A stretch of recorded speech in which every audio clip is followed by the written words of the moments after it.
This HoloSpring Azure is the kind of $1,500 to $2,000 headphone amp that a lot of people consider to power their headphones. However, with recent times when you have high-performing but much cheaper amps such as the THX AA789 and HoloAudio Lear, how does an amp like this stack up? Well, I took a listen. Functionality-wise, the Azure has a relay-controlled stepped volume control that goes from 36 through to 99. A couple of interesting issues that came up with this for me is that when you're going from 36 to min, if you're listening to music, it cuts out for a fraction of a second between switching to minimum, and I'm not sure why this is.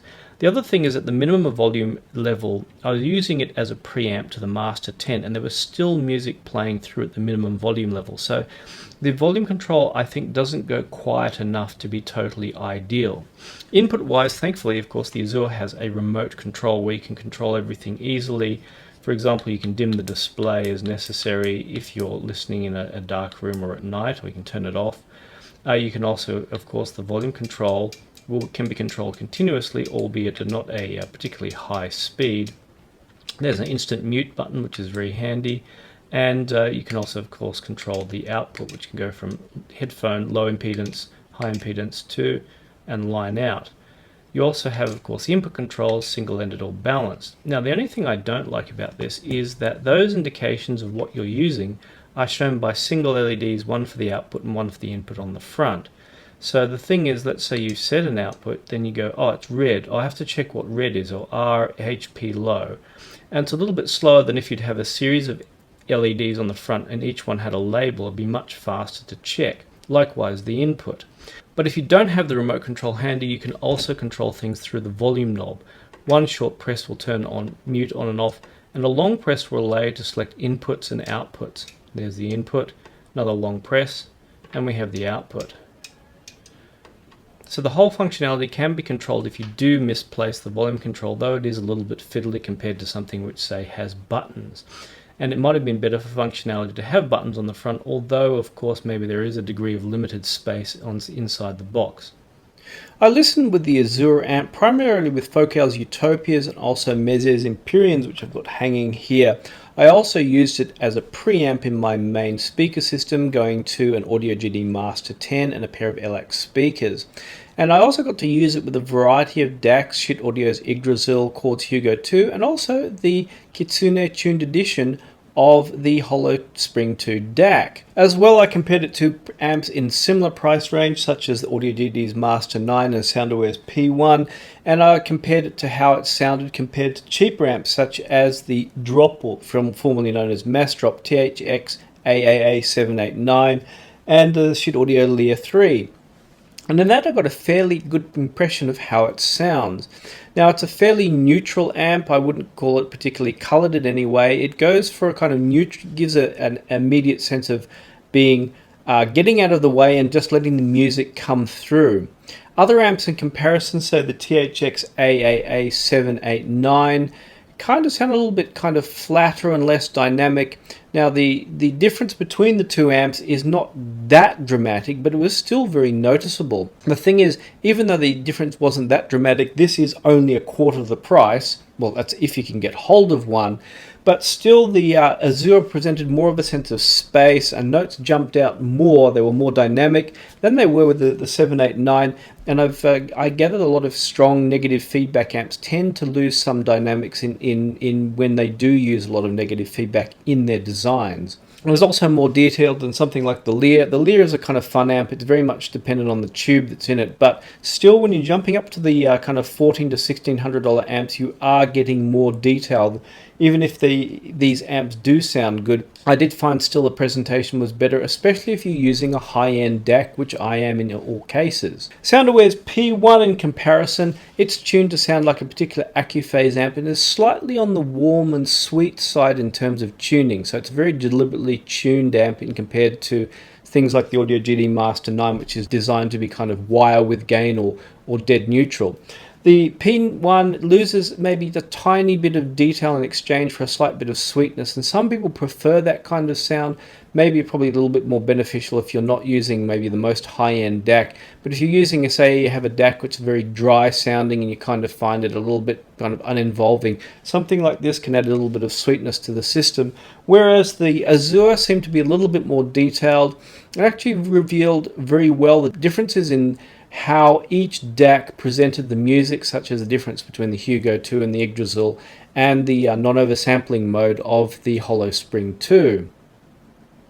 An interesting and maybe slightly closer sounding one is the Master 9.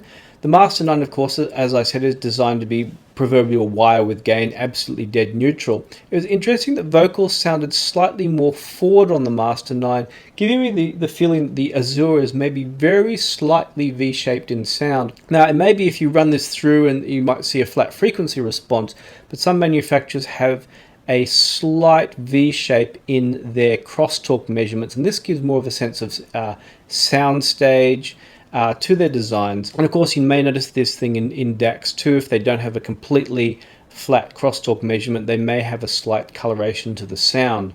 So for that, I did really like how the Azure made things like the Utopia sound. And these, of course, some people find them a little bit closed in sounding, so something that gives a slightly sense of width to the presentation is most welcome. The only limitation in this design is that it only outputs about 1.6 watts, so that works with almost all headphones except something like the Susvaras. Now, I don't listen that loud, so I can get away with listening with the Susvaras out of something like the Azure. But for people who really want to jack it up and really get the dynamics out of there, it's kind of a little bit underpowered in that way.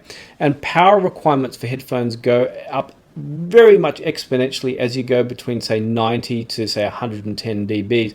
It requires exponentially more power, and that's where it starts getting really serious. But if you're a person who doesn't listen that loud, you could get away with using something like the Susvaras with the Azure amp. It's probably the main difference between them, something like the Master 9 and the Azure, is in features. I mean, this is a full-size stereo component. It's pretty much hanging off the back of my rack here, which is kind of only very narrow, albeit. And it has a slew of features. It has 5 inputs. It has different gain modes. It has a much more comprehensive volume control.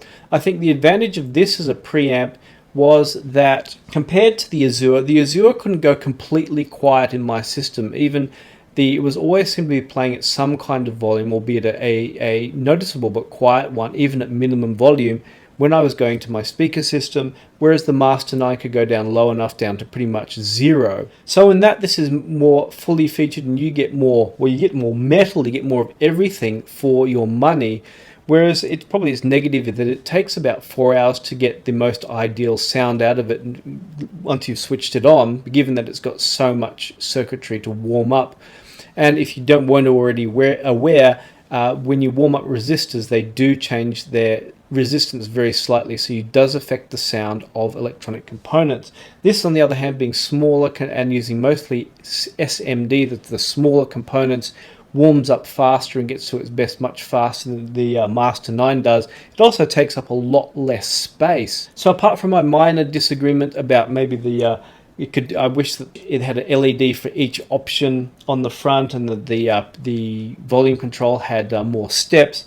Other than that, I really liked the Azure, and if I did already have something like the Master 9 here, I'd seriously consider it as a main amp, because it was very detailed and kind of only very slightly behind something like the Master 9 in terms of what it could deliver in terms of dynamics. So I hope you like my comparison of the Azure with all the other amps here. If you did like my videos, give it a thumbs up. Also, thanks to Tim for sending over the amp and the DAC, and also thanks to all my supporters for making it possible to make these videos.